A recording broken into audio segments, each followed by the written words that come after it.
Bonjour à tous, bien-aimés. Je vous invite à une lecture dans Isaïe, chapitre 41. Isaïe, chapitre 41, et je vais lire à partir du verset 8.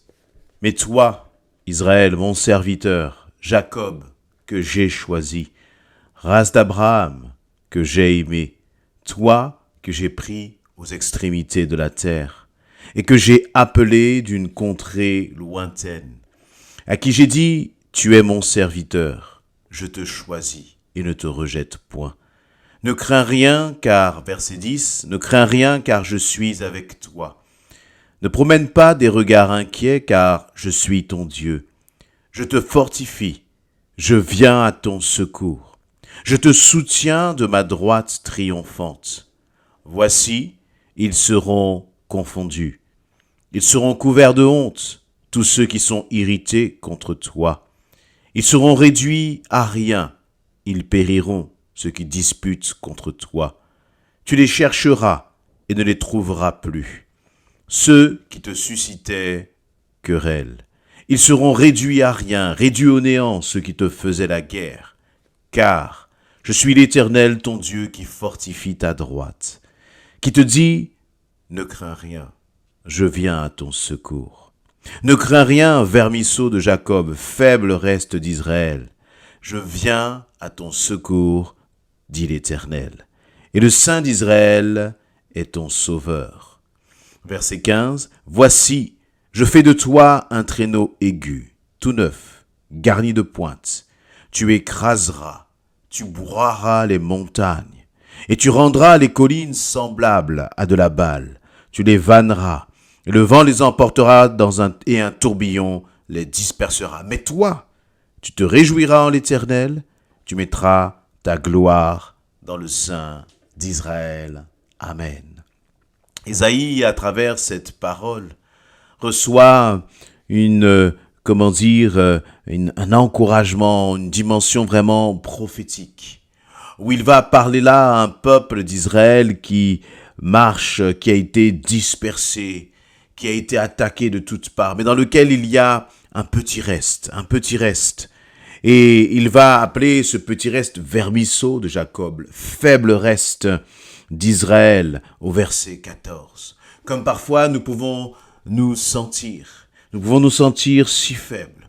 Nous pouvons nous sentir parfois si petits, face peut-être aux circonstances, face peut-être aux défis qui nous attendent.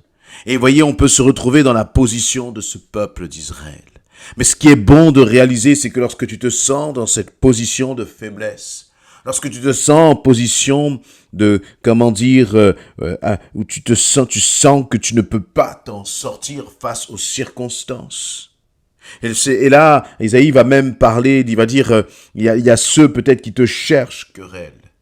Il y en a peut-être qui dans une situation où c'est compliqué, c'est difficile. C'est difficile dans ta maison, c'est difficile dans ta famille, c'est difficile sur ton lieu de travail, c'est difficile peut-être même dans l'église parfois. Et tu te sens écrasé. Eh bien, sache que l'Éternel te dit et te rappelle qui tu es. Il rappelle premièrement au verset 8, il dit mais toi Israël, mon serviteur Jacob, que j'ai choisi, race d'Abraham que j'ai aimé, toi que j'ai pris aux extrémités de la terre, versets 8 et 9, et que j'ai appelé d'une contrée lointaine. Et le Seigneur te rappelle qu'il t'a choisi. Il te rappelle que c'est lui qui t'a tiré de là où tu étais pour t'amener à lui. Et celui qui t'a appelé un jour. Il rappelle au verset 10 ta condition, mais il rappelle qu'il t'a appelé et qu'il ne t'a pas oublié.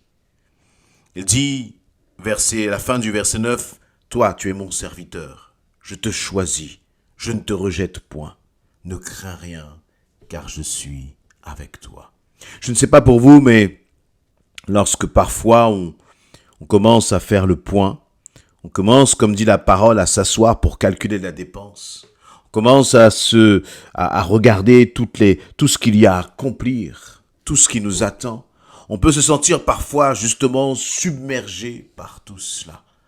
Et on a besoin de lever la tête et de se souvenir. Et tu as besoin de te souvenir que l'Éternel est avec toi.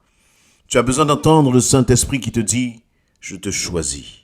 Tu as besoin d'entendre le Saint-Esprit qui te dit, je te fortifie, je viens à ton secours. Ne promène pas des regards inquiets, car je suis ton Dieu. Quelles que soient les circonstances, tu peux prendre toutes les circonstances que tu veux. Tu peux prendre les circonstances vis-à-vis, encore une fois, peut-être dans ton célibat qui te pèse.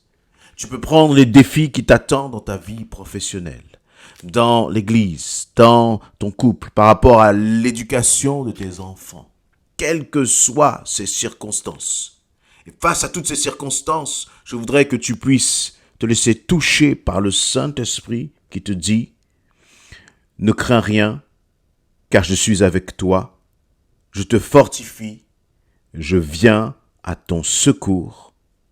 Je te soutiens de ma droite triomphante. » Réalise que celui qui vient à ton secours n'est pas un Dieu défaillant, n'est pas un Dieu vaincu, mais il est celui qui dit « Je suis ta droite triomphante ». Lorsque le Seigneur vient, c'est pour triompher, parce que notre Dieu n'est pas un Dieu de défaite. Et ce qui est intéressant, c'est que c'est le Seigneur qui vient au secours d'Israël. C'est le Seigneur qui vient poser une parole d'encouragement à son peuple. Et là, je crois que le Seigneur, il vient vers toi et il te dit, ne t'inquiète pas. Tout cela, c'est entre mes mains. Et je continue dans cette lecture d'encouragement où le Seigneur sait qu'il y a des combats. Au verset 11, il va dire, voici, ils seront confondus, ils seront couverts de honte, tous ceux qui sont irrités contre toi. Le Seigneur ne dit pas, ne nie pas tes combats. Le Seigneur ne nie pas tes épreuves, mais il dit que tous ceux qui s'opposent contre toi, si toi tu es attaché à l'Éternel, en fait, ils s'opposent à l'Éternel. Et qui peut tenir devant notre Dieu Tout-Puissant? Alors, sois rassuré, sois dans la paix. Vraiment, attache-toi au Seigneur, attache-toi à ses promesses. Verset 13 va dire, mais ceux qui te faisaient la guerre, là, ils sont réduits à rien, réduits à néant. Et voyez, parfois, on est surpris, on ne sait pas ce qui s'est passé, mais on a l'impression qu'il y avait comme une vague immense qui s'élevait contre nous. Et là, dans la prière, eh bien, lorsque tu as commencé à te confier au Seigneur, tu ne sais pas ce qui se passe, mais tu reçois une nouvelle, tu reçois un message où on te dit que les choses sont transformées, que la situation a changé. Et finalement, la situation, elle s'est tournée en ta faveur. La réalité, c'est parce que Dieu agit dans le lieu secret. Et trop souvent, nous regardons à ce que nous voyons. Nous confions à nos perceptions, à nos émotions. Alors que la foi, elle ne se confie pas dans les émotions. La foi, elle s'appuie sur la parole de Dieu et sur ses promesses. Et c'est cette foi qui nous permet justement de faire comme un pas de géant au-dessus de nos émotions, au-dessus des circonstances.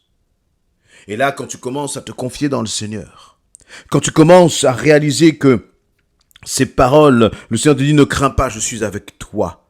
Il y a une transformation dans ta mentalité. Il y a un changement même dans les circonstances. Parce que ce que tu commences à proclamer avec assurance par la foi, ce qui n'est pas encore, devient une réalité. Parce que tu as décidé de t'appuyer sur le Seigneur et dire, Seigneur, je m'attends à toi. Je reconnais ma faiblesse, mais je reconnais aussi ta grandeur, Dieu Tout-Puissant. Et je t'invite vraiment à déposer tes fardeaux au pied de ton Dieu, au pied de ton Seigneur, et de le laisser agir. Et lorsque lui il va agir d'une façon extraordinaire. Le Seigneur va continuer dans ses paroles. Il va dire, verset 15, « Je fais de toi un traîneau aigu, tout neuf, garni de pointes. » Vous voyez, ces traîneaux-là, ces chars de guerre, le Seigneur fait de toi un char de guerre. Toi qui étais dans un état de faiblesse, il te relève pour faire de toi une arme offensive contre les plans de l'ennemi, une arme offensive contre toutes les attaques et les pièges de l'ennemi contre ta vie, contre ta propre famille.